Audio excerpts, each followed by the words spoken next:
Hey guys, welcome back to my channel. I hope you've had the best week. If you are new here, please consider subscribing if you end up liking this video. Thank you all so much for being patient with this video. If you saw my community update, you know that I was having some issues with some of my equipment, but I finally got all that sorted out. So here we are. And today we are going to be talking about another cult. We're going to be talking about the Angel's Landing cult, which was led by a self-proclaimed centuries-old angel named Lou Castro. Lou was sort of a jack of all trades.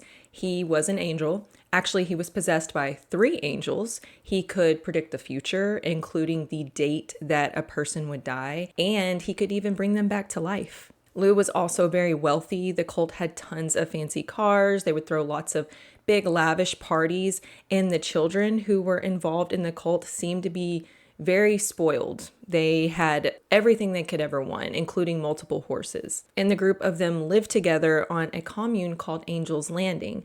And in the beginning, at least, it seemed like everyone was living this idyllic life. But they found out that there was a price that had to be paid in order to live that lavish lifestyle. And some of Lou's followers paid the ultimate price. People in the cult started mysteriously dying in weird freak accidents every 2.5 to 3 years. And as the number of deaths within the commune grew, outsiders became very suspicious and they started to take a closer look at Angel's Landing. This case is very unusual in the amount of control and domination and manipulation that he had over so many people, and to the extent that it's almost incomprehensible to most of us. This is a cult case, of course, so we will be talking about some pretty disturbing things which involve children, so just keep that in mind before you continue watching this one. Also, there are a lot of people involved in this case. That's just the nature of these cult cases. So as always, I will try my absolute best to make things as simple and easy to understand as possible. And now let's go ahead and jump into the case. But first, I'd like to thank today's sponsor, Care of. Care of is a subscription service that ships high-quality personalized vitamins, supplements, and powders conveniently to your door every month. And you guys already know how much I love Care of. They have sponsored this channel before. I've been using their products for a few months now, and they have yet to disappoint. Shopping for vitamins can be really overwhelming. There are lots of different brands,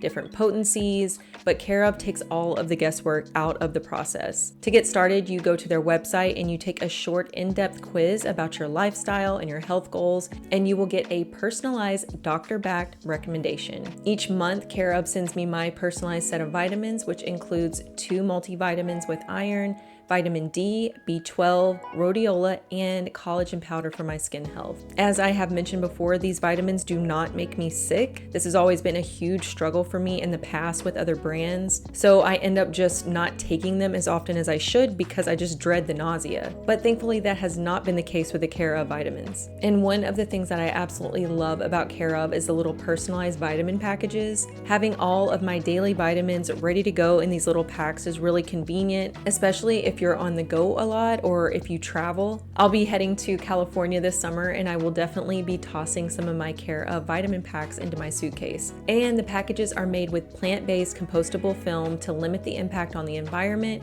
while still keeping your vitamins safe. Care of makes it super easy for you to get everything you need from your daily vitamins to put yourself on the path to better health. For 50% off your first Care of order, go to takecareof.com or check the description box for the link and enter my promo code SUMMER50.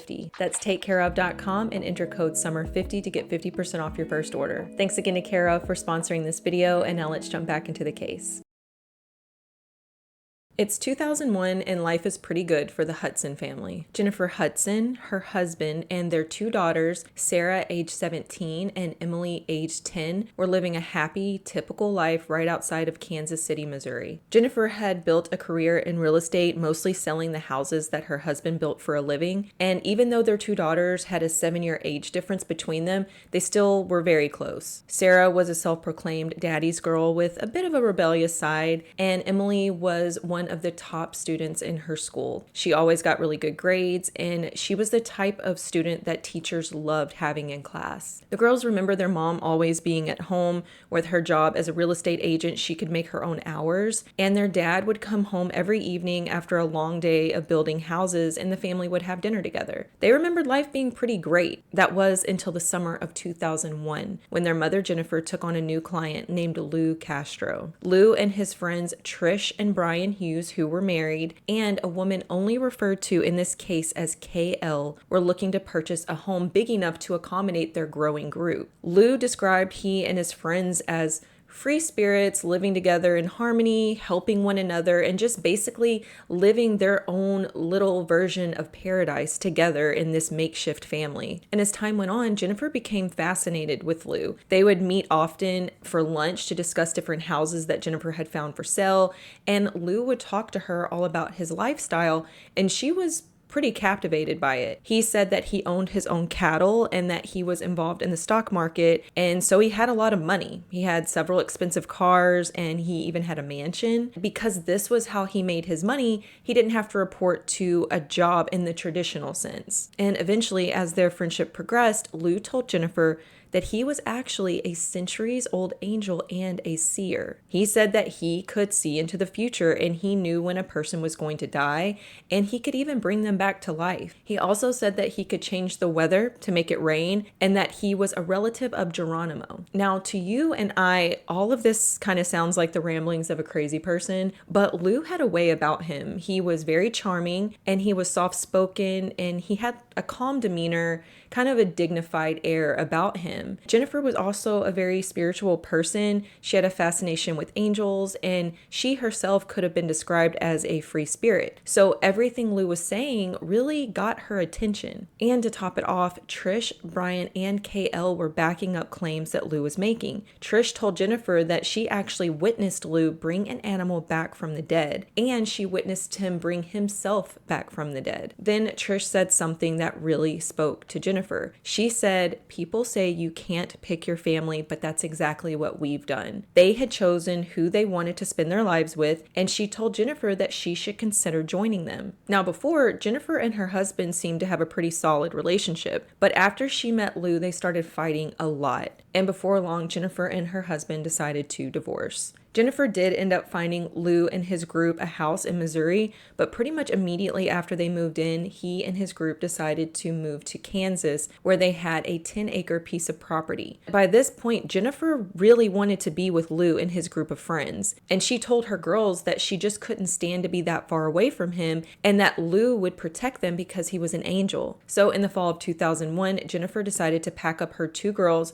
and move to Kansas and basically start a completely new life. Sarah and Emily's dad was completely devastated. His life had just fallen apart within a few months. So Sarah, Emily, and Jennifer went to Kansas, and they settled into life in a small commune known as Angel's Landing. Angel's Landing in the beginning was a 10-acre farm just north of Wichita, Kansas, and at that point it just had one house on it. But once Jennifer and her girls joined the group, she bought a 10-acre plot of land that connected to Lou's, and she built a house there. And eventually a third house would be built as well. They also put in a big swimming pool and an ATV track. The exact number of cult members at this point in the story is not clear because some people have chosen to remain anonymous, but it was a pretty small group. So there was Lou Castro, 1,000-year-old angel, seer, necromancer apparently, maker of rain, and very, very wealthy leader of the group. Lou also claimed that he was possessed by 3 angels, and their names were Amber, Arthur, and Daniel. Arthur was the bad angel, and Daniel was the nicer angel, and Amber was the angel of death, and she would come out when Lou would have a vision that someone was getting ready to die. Patricia Hughes went by Trish. She was second in command, and she and Lou had been friends for years. They had met in the 90s in South Texas, where they were both from. They had actually dated briefly, but remained friends after the relationship ended. Trish was described as very happy. She was always laughing and making other people laugh, and people in the group really liked her. Trisha's husband, Brian Hughes, was a diesel mechanic, and he was said to be very nice and helpful, and he was extremely devoted to his wife and their daughter. KL met Daniel in North Dakota in the summer of 1996 when she was 15 years old. Lou was 46 when they met, but he lied to KL about his age, so she thought he was much younger at the time. And the two started to see each other. And this was, of course, abuse and very illegal because KL was only 15 at the time, so she could not consent. But at the time, she thought that she was in a consensual relationship with Lou Castro. And now, of course, Jennifer, Sarah, and Emily are a part of the group as well. So let's talk a little bit about life at Angel's Landing. So at first, Sarah and Emily were not happy about their new situation. Sarah, like I said, was very close with her dad, and she was angry with her mom for breaking up their family. Sarah and Emily's dad did end up moving to Kansas to be closer to his daughters, by the way, but it just wasn't the same. Sarah wanted her parents back together. So because of this, Sarah despised Lou in the beginning. Emily wasn't super happy at first either, but she was much younger than Sarah. She was 10 when they moved to Angel's Landing, and Sarah was 17.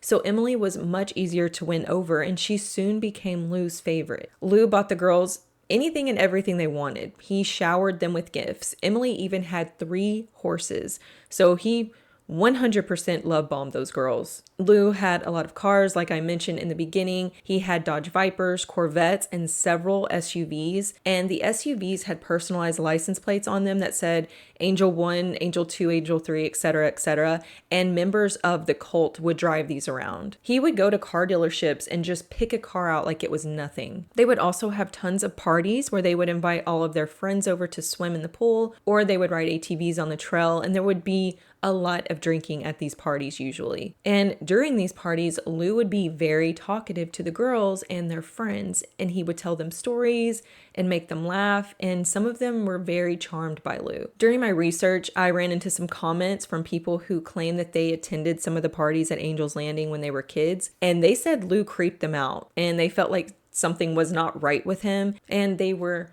very right about that assumption. Now, as time went on, Sarah let her guard down and she started to actually like Lou. His tactics started working on her. She saw how happy he made her mom, and everyone else in the commune trusted him and loved him.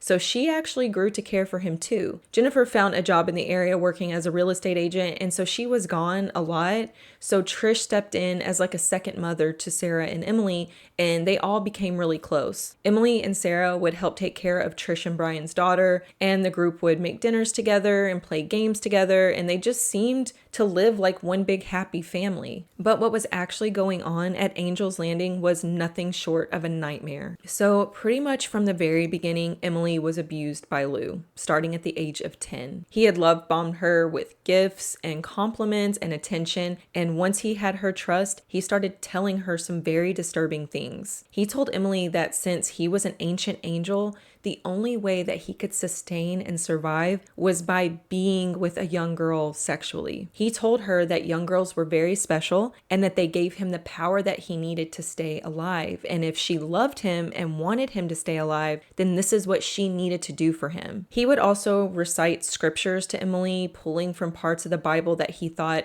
would justify these actions. And so this 10-year-old little girl was manipulated into thinking that if she didn't allow this to happen to her, then this man who she had grown to love by this point would die and it would be her fault. So Emily, just a few weeks after moving to Angel's Landing, started sharing a bed with Lou every night, and this went on for the next several years. She would later say that she didn't view it as abuse at the time. She thought that this was just something that she needed to do to help out, and the abuse continued throughout the duration of her entire time in the cult. But she was not the only person that he was doing this to. Sarah was also manipulated and abused by Lou starting at the age of 17 after he had her fully believing and trusting in him. He would tell her that she was broken, and if she ever wanted to have a family and children, then she would have to have sex with him so he could fix her. He would also threaten her that if she told anyone what was going on, that something really bad would happen to her dad. And like I said, Sarah absolutely adored her dad and she would do anything to keep him safe. So she never told anyone what was happening. I don't know a ton about KL, but I do know that he was also abusing her as well. And there were times when Lou would force the girls to engage in activities with each other. On one occasion, Lou had been drinking and he was really angry with the girls. And so in the middle of the night, around 2 o'clock in the morning, he woke all three of them up. He gathered them together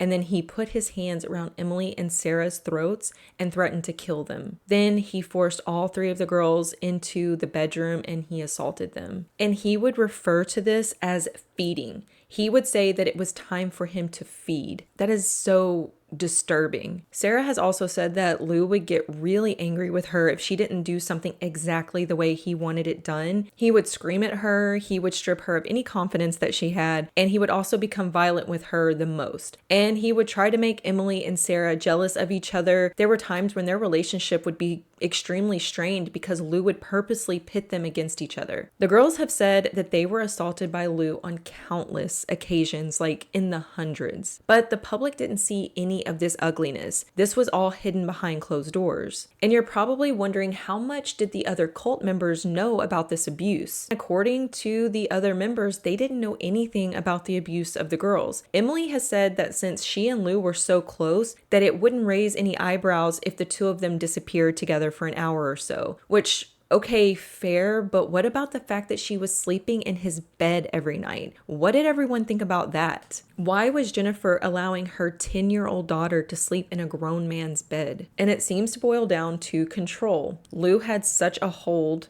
on the members of the cult that they just didn't ask any questions. They all believed that Lou was actually an angel who could do all of these magical things. So just like with every other cult ever, the members just blindly trusted their leader. And we don't actually have 100% confirmation that Jennifer knew about the abuse, but given the circumstances, I think that it's highly unlikely that she didn't know what he was doing to her daughters. It's also likely that Lou targeted Jennifer when he found out that she had two young girls. He seduced her into moving to Angel's Landing so that he would have unlimited access to her daughters. By spring of 2003, so just a couple of years after Jennifer and her girls joined the group, Angel's Landing had caught the attention of a narcotics detective named Ron Goodwin. Someone had kind of secretly nudged Detective Goodwin to take a closer look at Lou Castro and the people living at Angel's Landing. They were like, hey, this Lou Castro guy has lots of fancy cars and houses. He's throwing these lavish parties, but he doesn't seem to have a job. So Detective Goodwin, being a narcotics officer, immediately thought that this was likely a drug case. Usually unexplained wealth can be linked to dealing drugs, so that's what he thought this was going to be. So he ran Lou's name, but nothing came up. And I mean nothing. There was no record of a Lou Castro in Kansas at all. Even the houses and the cars on the Angel's Landing property were not in Lou's name. They were registered to members of the cult. This, of course, seemed pretty weird to Detective Goodwin, and he figured that Lou Castro had to be an alias. And he made it his mission for the next several years to find out who Lou actually was. And then just 2 months after Goodwin first heard about Angel's Landing, tragedy struck. In the summer of 2003, one of the members of the group died in a tragic accident. On the day of the accident, Lou, Sarah, Emily, Trish, and Trish's toddler daughter all went out to eat lunch. After they were done eating lunch, they headed back to Angel's Landing,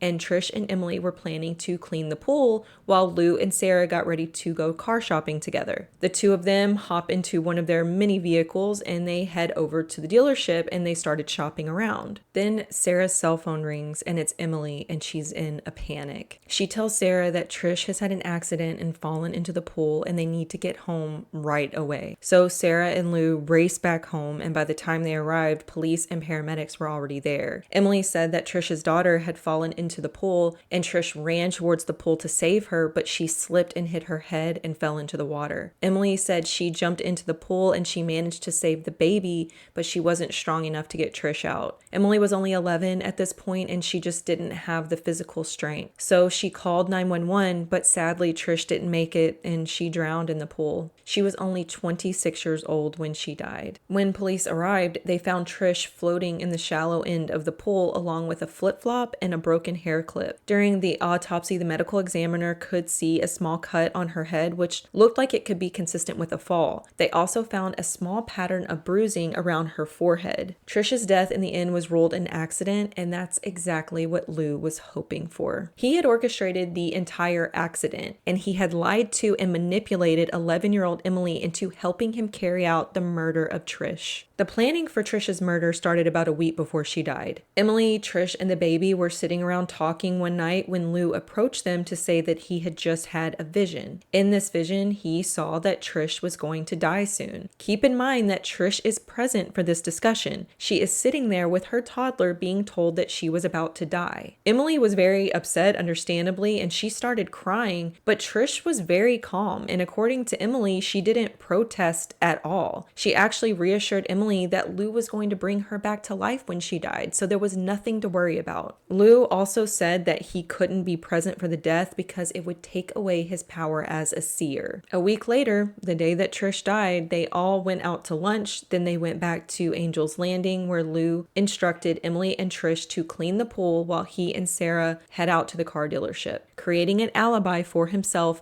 in case anyone started asking questions. So while Sarah is inside getting ready to leave for the car dealership, Lou walks out to the pool with Emily, Trish, and the baby. He tells Emily that the time has come and Trish is about to die. They had a little building that they used as a workshop that was right next to the pool. So he says, Emily, you are going to take the baby into the workshop and you're going to wait there until I come and get you. So Emily agrees and she's very upset. She's crying and she walks over to Trish, who is standing on the diving board, and she gives her a hug. And once again, Trish reassures Emily that everything is going to be okay and Lou is going to bring her back good as new, healthier than ever. So Emily grabs the toddler and she goes into the workshop like she was instructed to do. And after a few minutes go by, she hears a splash and a scream. It is thought that Lou hit Trish over the head with something, knocking her into the pool, and then he held her underwater until she drowned. And that would explain those small bruises on her forehead. That was where his fingers had pressed into her skin when he was pushing her head down into the water. And that broken hair clip that was found floating in the pool was actually broken when Lou pressed down on Trish's head, not from the fall as authorities had assumed. And after a few minutes passed, Lou walked into the shop. He looks upset, he's out of breath, and his arms are all wet. And he tells Emily to stay in the shop for 20 minutes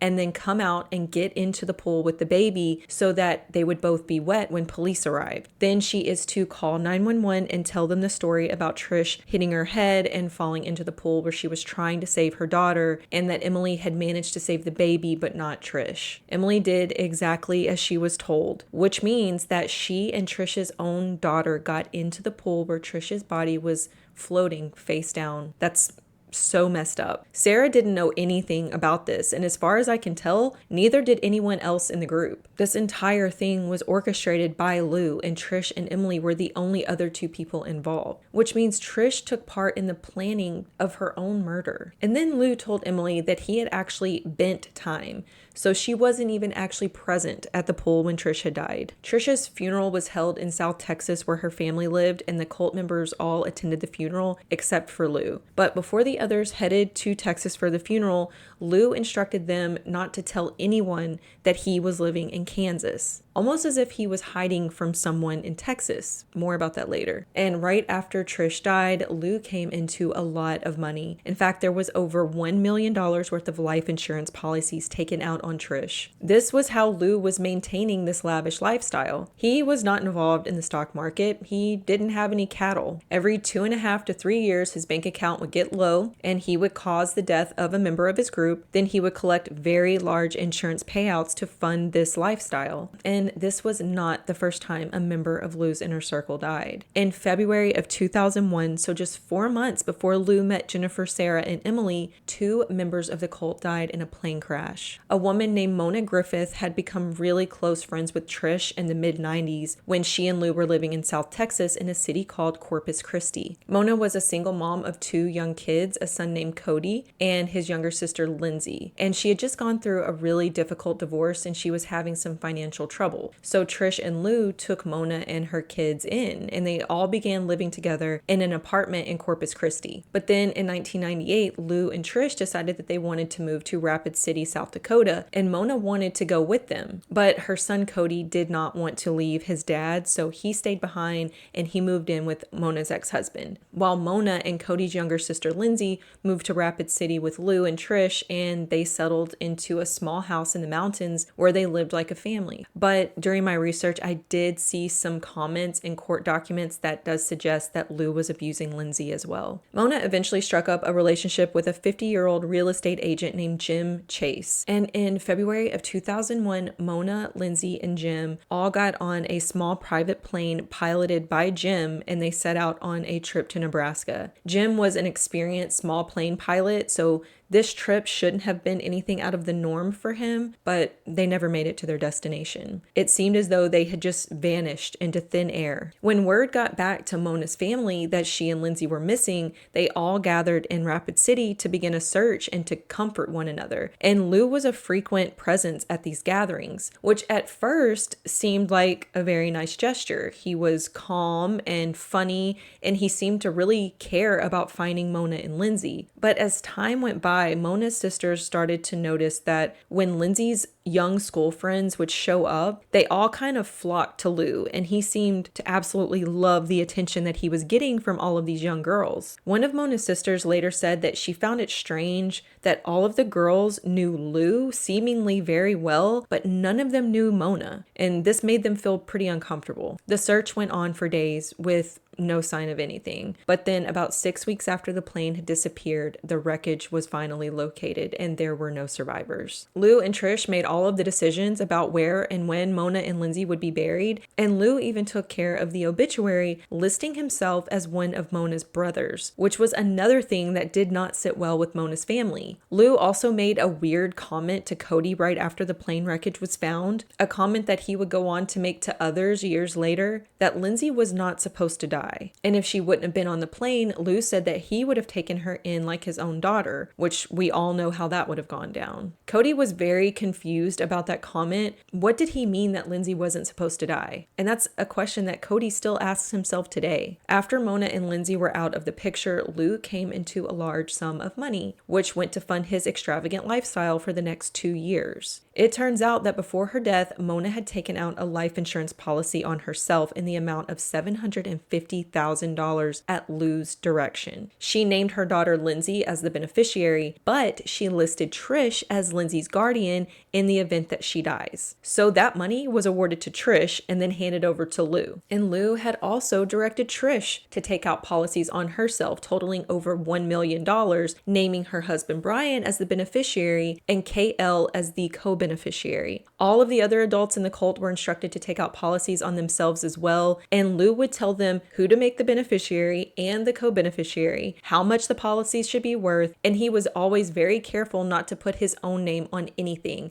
so nothing could be linked back to him. And by the summer of 2003, his account started dropping below $10,000, and he suddenly had that vision that it was Trish's time to go. So he caused her death, then collected enough money to continue living lavishly for the next few years, buying even more expensive cars and living even larger than he had before. About 3 months after Trish was murdered, Lou went in front of his local city council and donated $19,000 to the police department towards a new patrol car. And his only request in return is that an in memory of Patricia Hughes sticker be placed on the back of the patrol car in honor of his dear friend. And after that, some of the local police even started attending the parties at Angel's Landing. Then in 2004, Lou met a woman named Megan Herbert, and they started dating, and she very quickly moved into Angel's Landing. She too was instructed to take out a life insurance policy on herself, by the way. And it wasn't long before she got pregnant with Lou's baby. And even though he now had a live-in pregnant girlfriend, he continued his abuse of the girls. Emily no longer slept in his bed every night, but the abuse still continued. Megan had the baby in December of 2004, a daughter that they named Angelica. Now, after Trish died, Detective Goodwin's interest in Lou grew even more. And so one day, he typed Lou's name into Google and ended up coming across Mona and Lindsay's obituary, the one where Lou listed himself as Mona's brother. So now Detective Goodwin knows that there has been another tragic accident associated with Lou Castro. So in another effort to find out Lou's true identity, Goodwin devises a plan to obtain his fingerprints by collecting and searching through the trash from Angel's Landing, but that didn't go anywhere. In another attempt, he followed Lou to a restaurant, went in and got a seat near him, waited for him to leave, and then he collected his plates and silverware to see if any fingerprints could be found that way. But again, this didn't go anywhere. So then he took some photos of cars and had them printed on glossy paper. Then he drove out to Angel's Landing, knocked on the door, and there was Lou. He told Lou that there had been some cars stolen in the area lately, and he asked him to take a look at the photos to see if he had seen any of them, hoping that Lou would touch the glossy prints and leave a perfect fingerprint for the lab to analyze. So Lou grabbed the envelope by the edges with his palms, then he dumped the photos out onto a table and used his fingernails to shift the photos around, never actually touching them with his fingers. And then he just said, "Nope, haven't seen anything." He knew exactly what Detective Goodwin was doing. At this point, Detective Goodwin decided to call in some help. He called another detective named Clint Snyder. Detective Snyder had just worked the BTK case, also out of Wichita. He also called FBI agent Sullivan. This was starting to turn into a group effort, but the FBI could not even figure out who Lou really was. They found 0 records on him. So the search continued. And this probably will not surprise you, but 3 years after Trisha's death in late 2006, another one of the cult members died in yet another tragic accident. This time it was Brian Hughes, Trisha's husband. Remember, Brian is a diesel mechanic, so his work days were often spent lying under large vehicles. Brian fully understood the risks that his job held, and he was known for being extremely safety conscious. But on this particular day, he didn't have cinder blocks under the tires like he normally would. And when the jack gave out, the vehicle he was working on fell right on top of him. So this is now the 4th cult member to die in a matter of 5 years, but technically the 5th death in Lou's inner circle if you count Mona's boyfriend. So Brian's death actually took place in South Dakota while he was visiting his family there. And a friend of Lou's would later say that while Brian was gone, Lou made a comment that he did not expect Brian to return from his trip. And then he ended up dead right after that comment. Brian had struggled a lot after Trisha's death. He missed her terribly. And in the months leading up to Brian's death, Lou started spending a lot of time with him, way more than he ever had in the past. And he was heard by the other members telling Brian that crossing over is, the ultimate goal and how it's so peaceful, and saying all of these things, leading them to believe that Lou had caused Brian's death somehow. There was also talk around the group that Brian had actually called to tell his daughter goodbye just hours before he died. It is thought that Lou had another vision and he had convinced Brian that it was his time to go. Brian likely worked with Lou to plan out exactly how this death would occur, Lou making sure that he was far away from Brian so it wouldn't be linked to him. So if Brian went to South Dakota, he would not only be far away from Lou, but he could also see his family one last time before he took his own life. That is just my theory, but it seems pretty plausible. And so Brian likely kicked the jack out from under the vehicle, causing it to fall and crush him, making it look like a tragic accident. And now Brian and Trisha's daughter has lost both her mother and her father in a matter of just a few years. And I don't have a lot of information on her, but unfortunately I do believe that she ended up staying there at Angel's Landing, and I just hate to think about what life was like for her over the years. So as time went on, Lou grew increasingly more violent, and he would get even worse when he drank. On one occasion, he had been heavily drinking, and he became enraged when Sarah didn't do something exactly the way he wanted, so he pulled out an assault rifle and shot at her head. Thankfully he missed, but this just shows you how unhinged he was becoming. He also started making more open threats towards the followers. He would tell them that he would use his power as an angel to take them to purgatory and just leave them there in a state of limbo forever. Sarah has also said that when she would do something wrong, Lou would sometimes rape her as punishment. And when Lou was acting out like this, he would blame it on the angels that possessed him. It was never his fault for anything terrible that he did. It was the angels. So the next day, after he had done something terrible, he would apologize for the angels making him do those things. And by 2008, 2 years after the death of Brian, the accounts were starting to get low again, which meant that it was time for another vision. So remember, Amber is the name of the angel of death that Lou said possessed him. Well, when Lou would have visions predicting the death of his members, he would act like he was taking on the form of Amber. Like he would get a cold, dead stare going and he wouldn't blink and he would make this evil smile. He was literally trying to play the part of the angel of death, which is just cringy and creepy to me. So one day in 2008, Lou approached Sarah and Emily to tell them that he has had another vision, and it was their mother Jennifer's time to die. The girls cried and they protested, but Lou wasn't budging. He said the vision told him that Jennifer was next. So Sarah goes over to her mother's house and she says, "Mom, Lou says that you're the next one to die." But Jennifer just reassures her and she says, "It's okay, don't worry, I'm not going anywhere." But not long after that, while driving down a country road, Jennifer slammed into a gravel truck at high speed, dying on impact. There were several witnesses to this accident, and they would all say the same thing, that it looked as though Jennifer had deliberately swerved into oncoming traffic and right into the truck. It's thought that Lou convinced her, just like he had convinced Trish and Brian,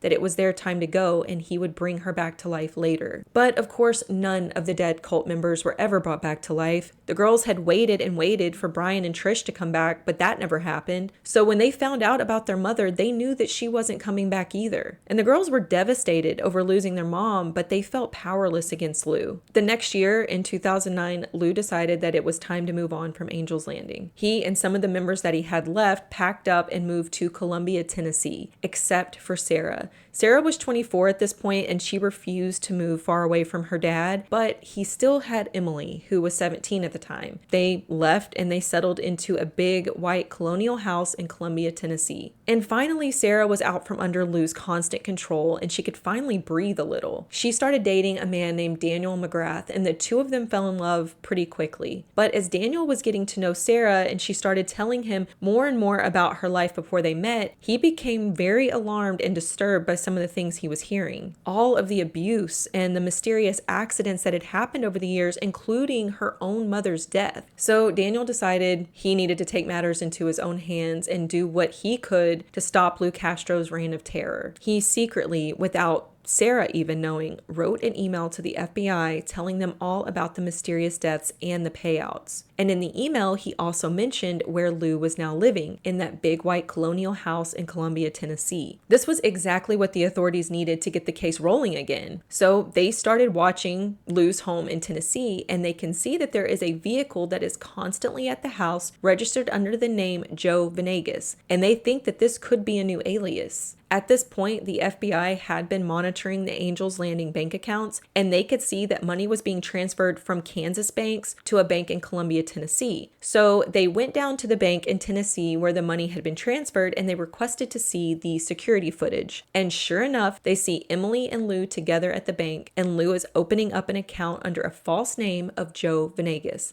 And that is identity fraud. And now they can finally bust him on something. In April of 2010, detectives go and arrest Lou at his home in Tennessee. He went pretty peacefully, but he was very arrogant, like he thought he was going to outsmart them somehow. Detectives were in a hurry to get him booked and get his fingerprints as soon as possible. But when they ran them in the federal database, nothing came up. So they still don't know who this man really is. They know he's not Joe Venegas, and they know he's not really Lou Castro. And after 6 hours of questioning him about his true identity, he never cracked. So he was actually booked under John Doe. Lou pleaded guilty to identity fraud and he was sentenced to 2 years in prison. He likely did this thinking that if he pled guilty that they would stop looking at him, but that wasn't going to happen. And now the real work began for detectives. They had 2 years to figure out who Lou Castro actually was and gather enough evidence to have him put in jail for a very long time. So they decided to reach out to Trish's family in South Texas in a small town called Beeville, which is about an hour's drive north of Corpus Christi. They knew that Trish and Lou had known each other the longest out of all the members, so maybe her family had some insight. And this call to Beeville helped to fill in so many gaps in the story, and it would ultimately bring an end to the years-long investigation into Lou's true identity. So they call up Trish's sister back in Beeville, and they start asking her questions about Trish's life before she left South Texas. And she told them that Trish had once dated a man named Daniel Perez, but he had died in the mid-90s. So on a hunch, detectives call the authorities down in Beeville and request any records that they might have on a Daniel Perez. And as Detective Goodwin is waiting patiently by the fax machine, he sees a mugshot for Daniel Perez come through. And there he is, Lou Castro, aka Daniel Perez,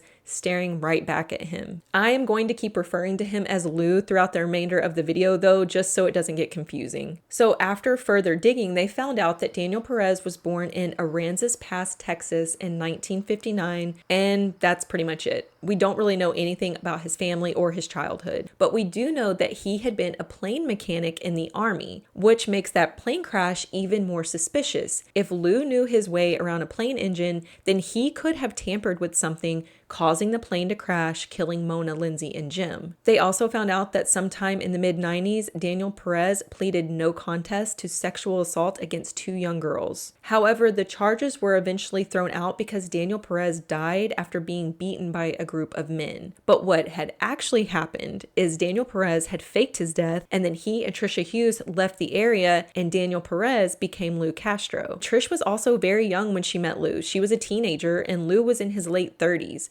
So he likely manipulated and groomed her just like he did with the others. I do not know Trisha's role in all this, but I don't really know why anyone would volunteer to die just so their friend could get a payout. So I feel like she probably really did believe that Lou actually had powers. And the two of them, Trish and Lou, just started moving around the US, collecting new members to join their group as they went along. So now that Lou is in prison and no longer able to keep a constant watch and be in everyone's ear 24/7, people started slowly opening up to investigators about all the weird deaths. Sarah was a huge source of information, and with the support of her boyfriend, she opened up about the years of sexual abuse, manipulation, and lies that Lou had fed her. She also told them a terrible story about a time that Lou forced her to secretly videotape an 8-year-old little girl undressing in the bathroom. And he said that if she didn't do it, that he would kill her dad. And after Sarah finally caved and went through with this absolutely vile task and brought Lou the videotape,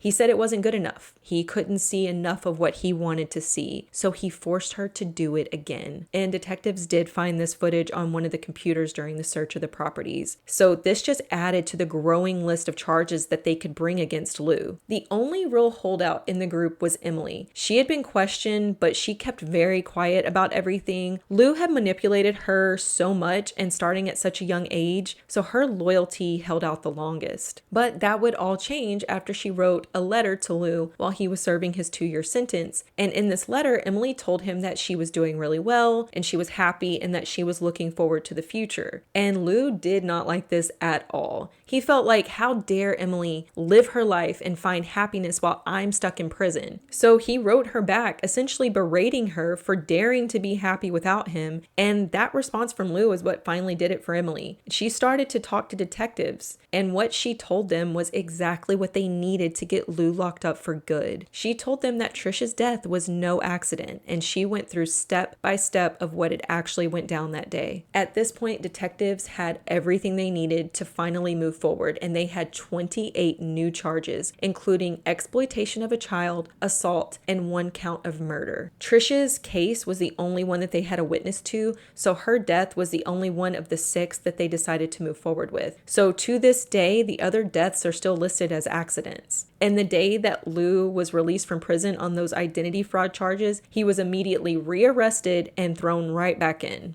He is the leader of a local commune that lived off the life insurance payouts of its dead members. He is accused of killing a woman and having sex with minors. The trial began in early 2015, and several witnesses were called for the prosecution, including Emily and Sarah and 4 women who all came forward with their own awful stories of sexual abuse at the hands of Lou Castro. They had all been underage at the time of the abuse, and none of the girls had links to one another, but their stories were almost identical. Lou had threatened and manipulated them into thinking that he was an angel and he needed to do this to them to survive. The mother of one of the girls Lou had assaulted in the 90s testified that the state of Texas had filed charges against Lou for the assault of her daughter, and Lou had pleaded no contest to get a lighter sentence, but the charges had been dropped because Lou was later found dead in Mexico. Lou actually took the stand in his own defense during the trial, and his testimony did nothing to help his case. For the first time since the trial began, the 55-year-old took the stand and addressed the charges against him.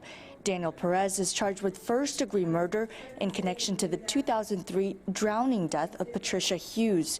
Prosecutors believe Perez manipulated women to take out large life insurance policies, then lived off the proceeds when they died. Perez is also accused of child sex crimes with young girls while at a ranch compound north of Keachai.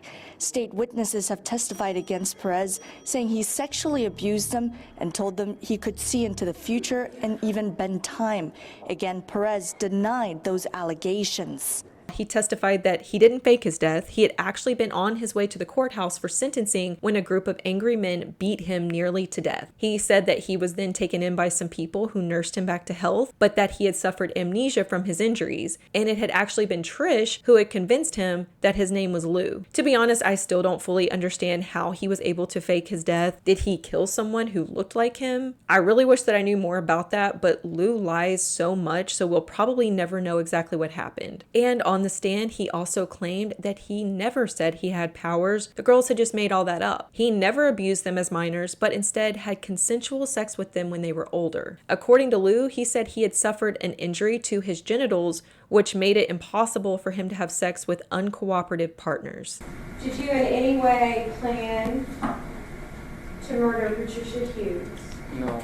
Did you in any way kill Patricia Hughes? No. Was that an accident? Yes. Were you even there when it happened? No. Did you in any way force sex on Emily when she was underage? No. Any way force sex on Emily at any time by No. force or fear or threat? No. Did you tell Emily that it was Trish's time to die a week before June 26th of 2003? No. Tell her that she had to help you because you couldn't be too close when someone passed over to the other side. No. Because you could get sucked in because you were an angel, right? No.